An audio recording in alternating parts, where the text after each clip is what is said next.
What if I told you that next war in the Middle East won't just be fought with the missiles? It can be fought with something else. We can say cutting the world's internet can be the way, by choking the world's oil supply, or by crashing the world's stock markets, all at the same time. It sounds extreme, but stay with me for the next 5 minutes and I'll tell you something very interesting. And it's not a theory, it's real, documented risk. Most people have no idea about it. Let's start with the energy. Right now, Strait of Hormuz is the most important choke point on our planet. Nearly 20% of world's oil supply it passes through this narrow waterway every single day.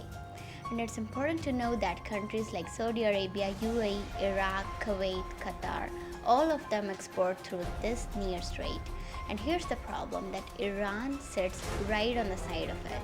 And if a full-scale war like it is happening, it escalates or Iran decides to retaliate, one of the most obvious disruption that we can see, it is through the oil from the Hormuz.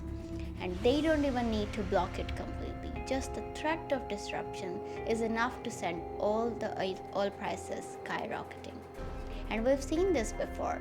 In 2019, when Saudi Aramco facilities were attacked, oil prices they jumped nearly 15% in a single day. Now imagine that, but 10 times worse. As petrol prices would spike globally, transport prices will go up, food prices will increase, and eventually inflation will go up. Countries like India, Pakistan, Bangladesh, who are already struggling with their energy costs, they would be hit the hardest.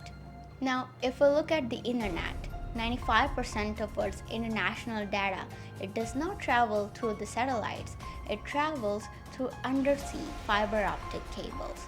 Now, these are laid across our ocean floors and thousands of kilometers of cables. These are connecting our continents. And here's the critical part about it.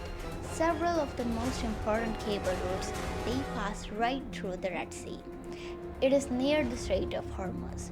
Now it's important that these cables they carry data for South Asia, the Middle East, East Africa, and even Europe. Roughly 37% of global internet traffic it flows through these routes. In 2024, we've seen that Houthis' activity in the Red Sea it allegedly damaged some of these cables, due to which parts of East Africa and Asia they experienced internet disruptions. And that was a warning shot.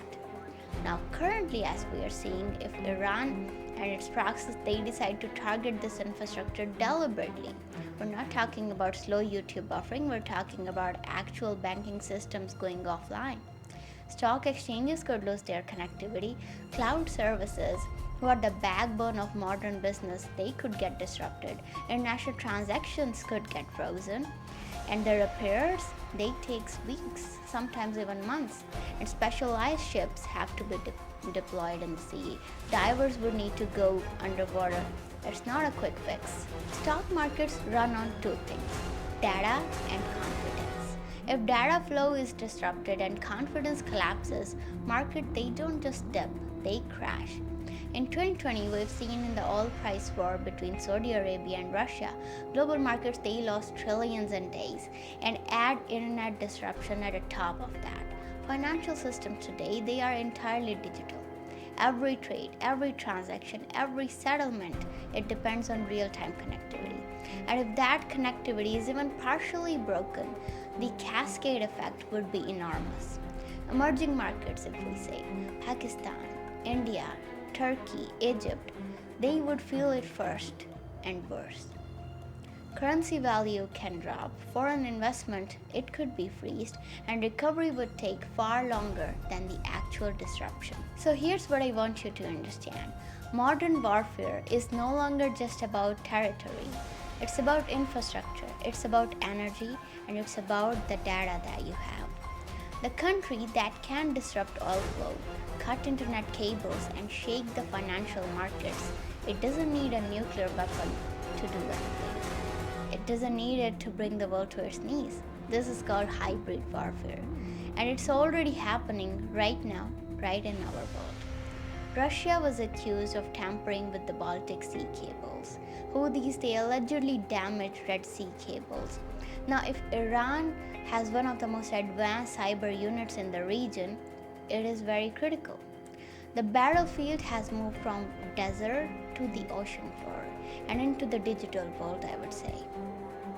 Now, what I'm saying, this will not happen tomorrow.